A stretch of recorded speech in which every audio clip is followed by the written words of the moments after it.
Hello everybody and welcome back to another episode of The Land of Saurus.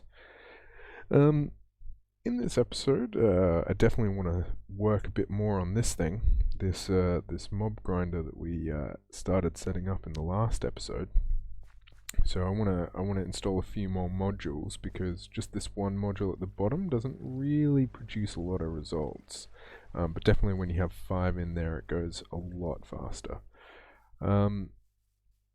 But I think what I really want to do right now is a nice big long mining session with our new Efficiency 5 Unbreaking 3 and Silk Touch pickaxe, and really just see how many resources we can get. Because you can never have too many diamonds, and having a bit more in terms of lapis and redstone and iron and everything is always going to be a good idea. So I think we'll start off this episode with a mining session. Hey, it looks like we are on a spawn chunk, which is good to know. Means that if we pay. Yeah, if we come down here every now and then, we might just be able to get ourselves some slimes from time to time. So that is definitely a positive. So the reason that I really like having a Silk Touch pickaxe for mining is because one, you get stone, which is always a lot more preferable, I think, to cobblestone. Well, not always, but a lot of the time. And also, it saves room in your inventory, like a lot of room, because normally when you break open a redstone block or something like that, it breaks into like 4 or 5 of them, but now you get the blocks dropping naturally, which means that it saves a lot more room in your inventory, which means you don't have to manage your inventory as much when you go for a nice long mining session like these. So anyway, I'm going to speed up this mining session so you can see exactly how I do things, and I'll see you at the end.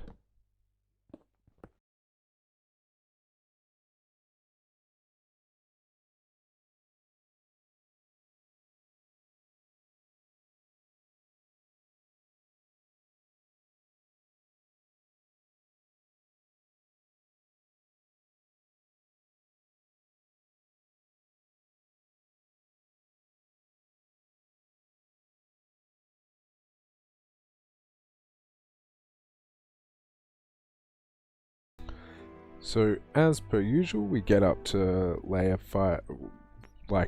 500, minus 500, and then we make this little section here to just prep us for the next strip mine that we're going to do down here. There's a good chunk of gold here actually, which I would love to take, and then I'll just patch this area up. But yeah, now we just run straight back down the mine and clear out all the resources on the walls.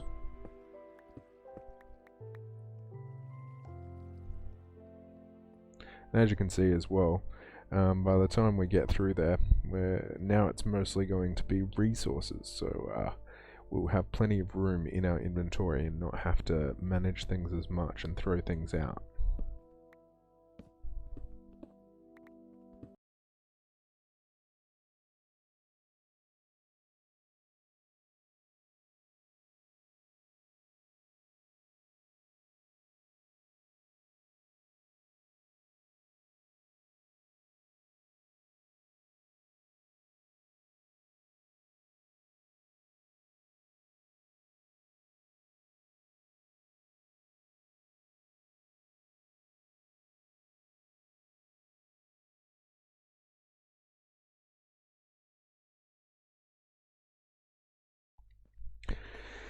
And there you have it. These are all the resources that we managed to get from that session.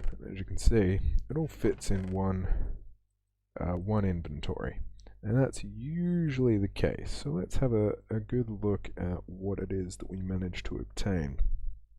We got a couple of arrows here. These are just our building blocks, but we got quite a bit of redstone, a little bit of gold, quite a bit of iron as per usual, and obviously a lot of coal, a tiny bit of lapis, and 13 diamond ore.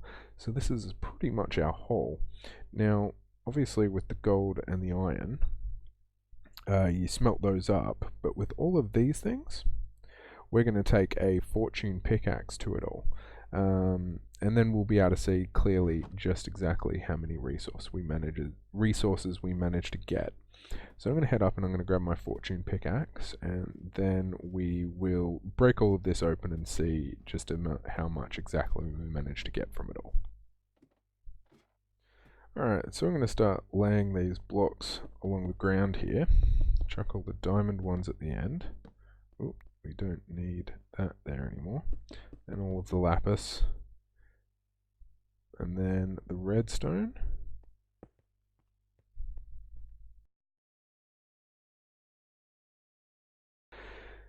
And finally the coal.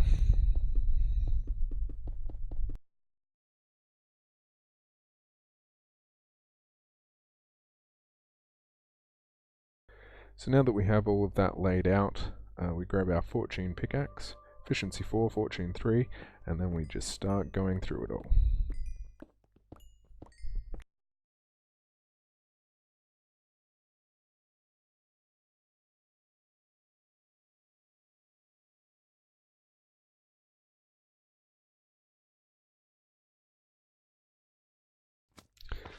And we have another slime attacking us.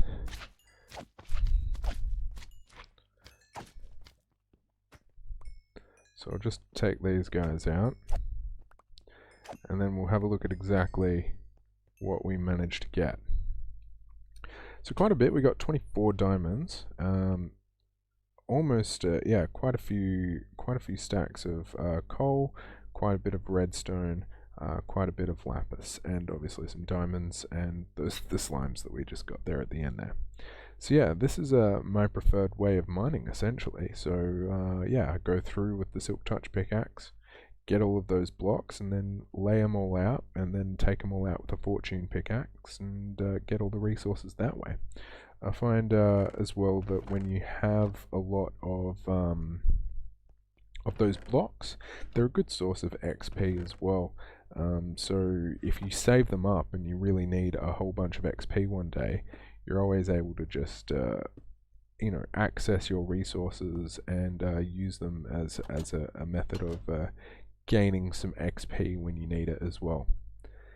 So that's the way I like to do things. We're obviously going to have to extend out our shaft a little bit more by putting in some walls and floors before we continue with mining, but I think for the time being we definitely have quite a few resources, so we're doing pretty well right now. So just doing a little bit of work on the mob grinder, trying to get another layer up and running, because the speed of which this was going before was not quite where I'd like it to be.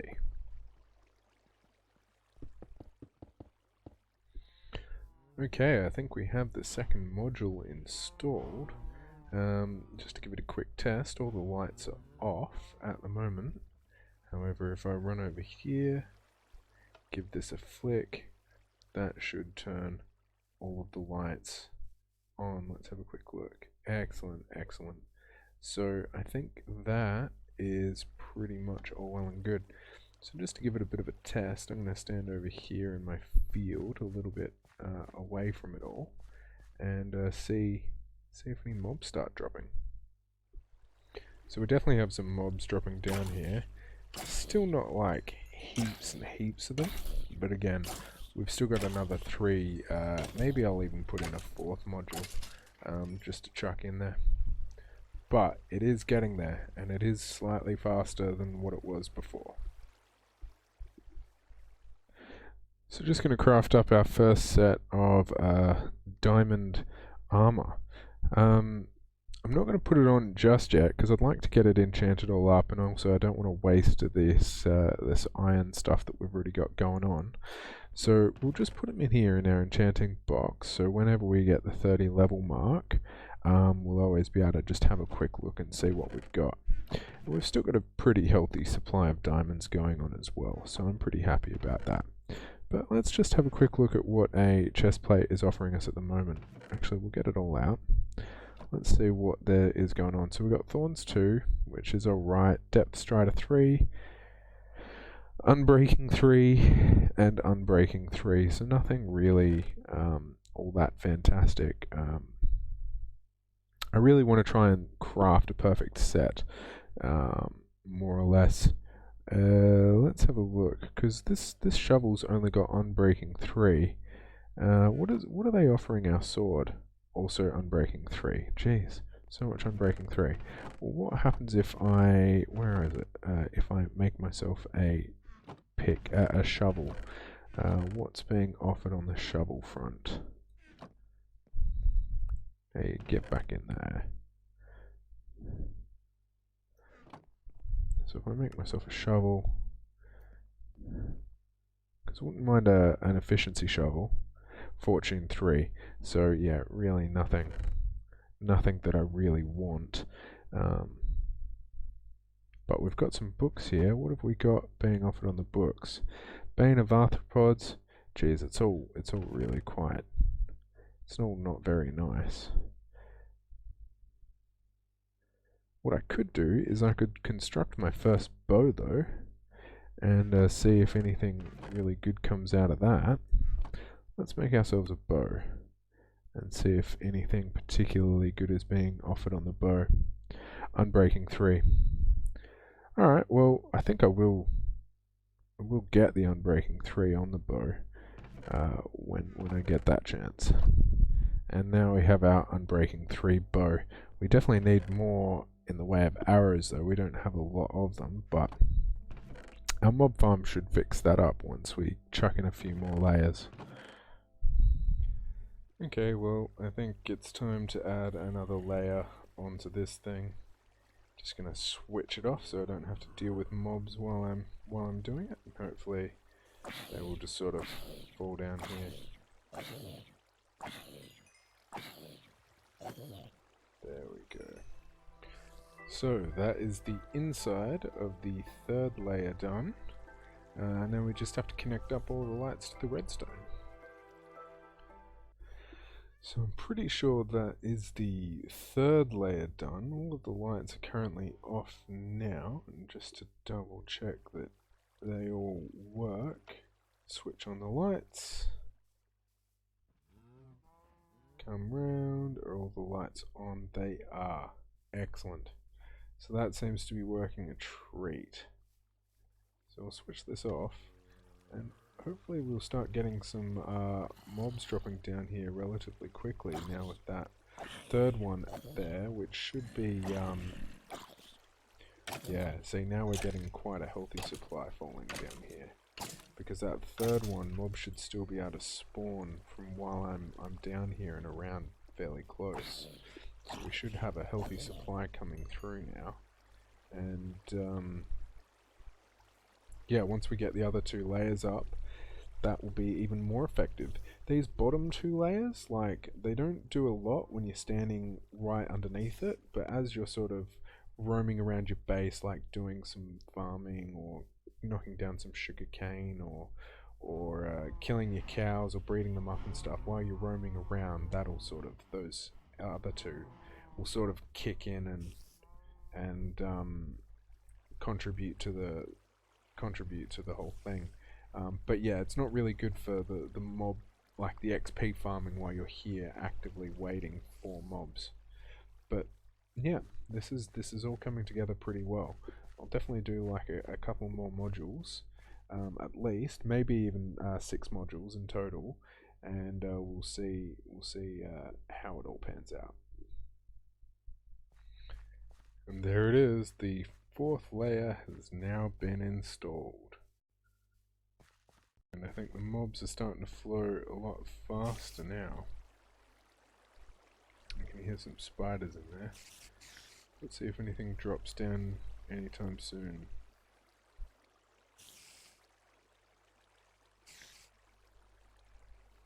Alright, you're gonna make a liar out of me, are ya?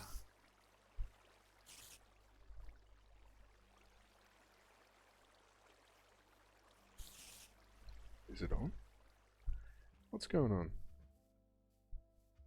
Okay, it's all on.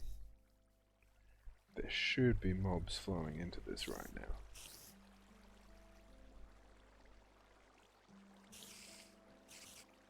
I can definitely hear the spiders. I reckon those spiders are probably blocking.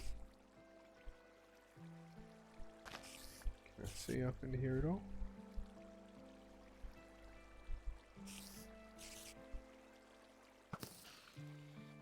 Oh, I got a spider.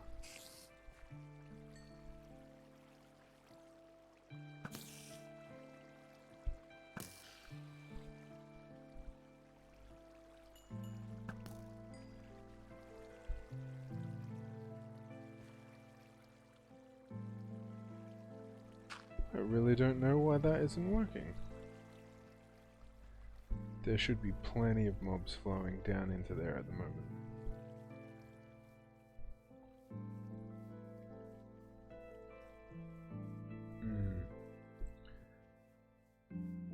Oh, I'll have to try and figure out what's wrong. Okay, so I've just gone AFK near the mob spawner, just down here for a little while. And it's definitely working. As you can see, there's quite a few mobs in here. And I'm pretty sure that's the maximum amount of mobs that can fit into one space, because items are starting to come down into here as well.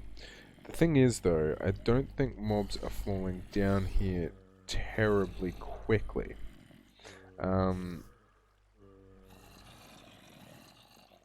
So I think that'll probably be resolved with another module or two.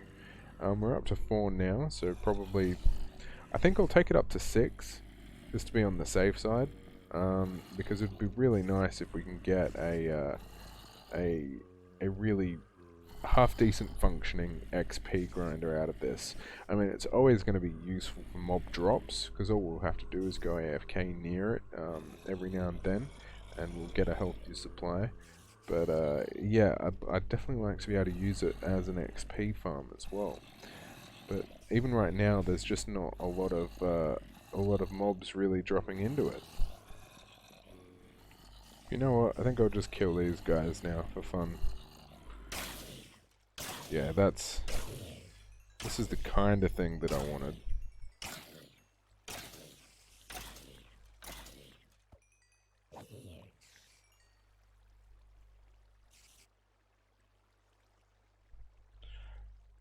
But yeah, it'd be nice if we got a few more resources.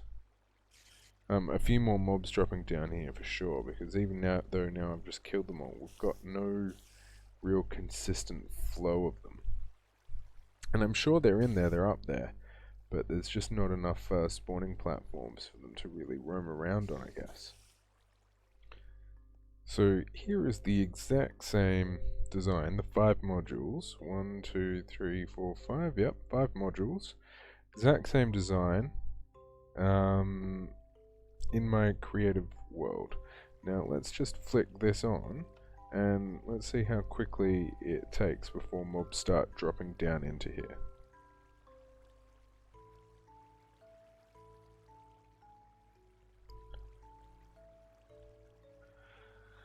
Because it felt like it was running a lot better on this world than it seems to be running in the actual world.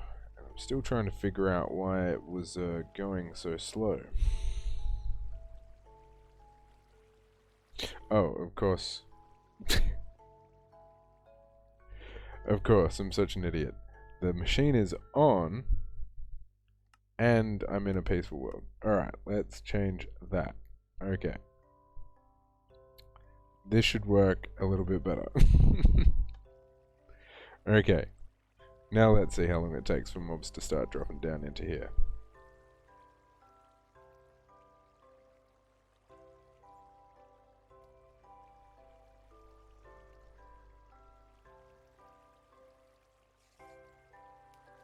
Whoop, I heard something. Yeah, they're starting to flow in. Yep. And they are coming in.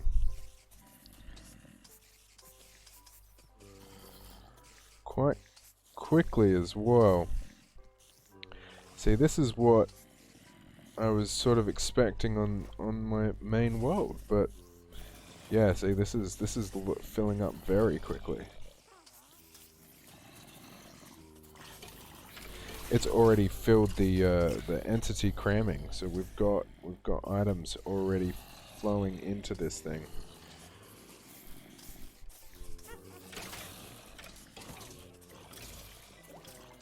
Wow, that's just insane. Like this design works, and it works really well and very quickly. Like it got tons of items coming into this, but for some reason on the main world it's just not doing it. I mean, compare this to this. See now, look, this is all switched on, exact same design, and it can't be the hostile mob entity count because it shouldn't create that much of a disparity. So I turn off all of the lights, just double check that all the lights are in fact off. Yep, they sure are. Now let's head down here and let's see what starts falling down. Oh, actually, we do have one already. That's not too bad.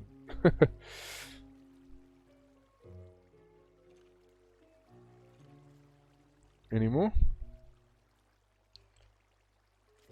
Oh, there's another one. Because one or two, it's just not enough.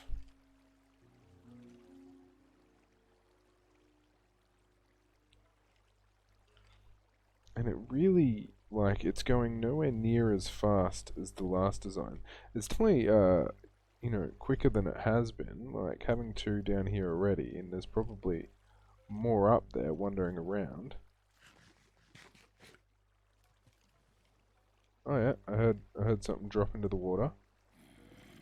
Yep, okay, they're starting to flow in a bit, so it's definitely getting better.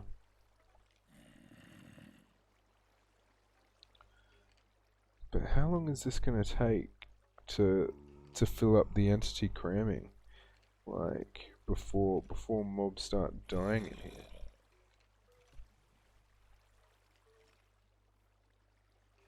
Actually, it might not take too long.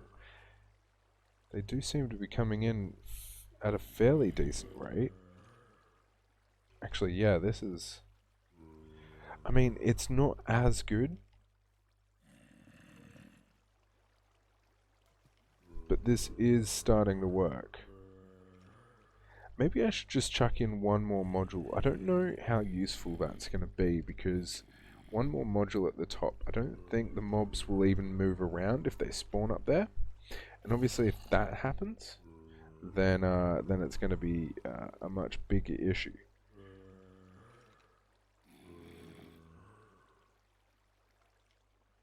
And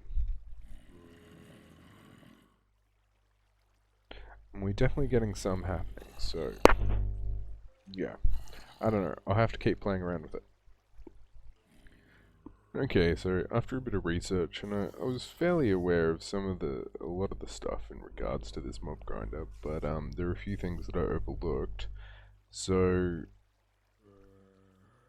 yeah, it's really complicated to explain, but the way that the algorithm checks to see if it wants to spawn a mob is by working its way from the bottom up. So if you wanted it to go faster, then you'd have to build it down down near bedrock. So the higher up it is in the world, the less efficient it becomes.